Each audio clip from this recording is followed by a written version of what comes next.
4 விதமான உணவு பதார்த்தங்கள் இருக்க வேண்டும் என்கிறார். எடுத்துக்காட்டாக உண்ணுதல் அப்படின்னா உணவு, தின்னுதல் அப்படின்னு சொன்னா காய்கறி அப்பளம் முதலானவை, நக்குதல் என்று சொன்னால் ஊறுகாய் போன்றவை, பருகுதல் என்று சொன்னால் பாயாசம். ஆக இந்த 4 வகையான உணவும் அடியார்களுக்கு செய்யப்படுகின்ற அன்னம்பாளிப்பிலே நிச்சயம் இடம்பெற வேண்டும் என்பது பெரிய புராணம் காட்டுகின்ற உண்மை.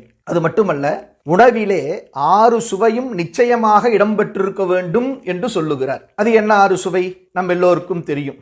இனிப்பு, கசப்பு, புளிப்பு, கார்ப்பு, உவர்ப்பு, துவர்ப்பு என்ற இந்த 6 சுவையும் உணவில் கட்டாயம் இடம்பெற வேண்டும். ஏனென்று கேட்டால் இந்த 6 சுவையும் ஒருவருக்கு நாள்தோறும் கிடைக்குமேயானால் அவர் எந்த விதமான நோயும் இன்றி வாழலாம் என்பது உண்மை.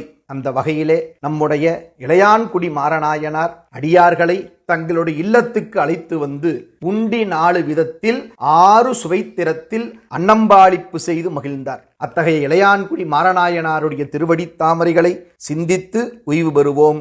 நன்றி. திருச்சிற்றம்பலம்.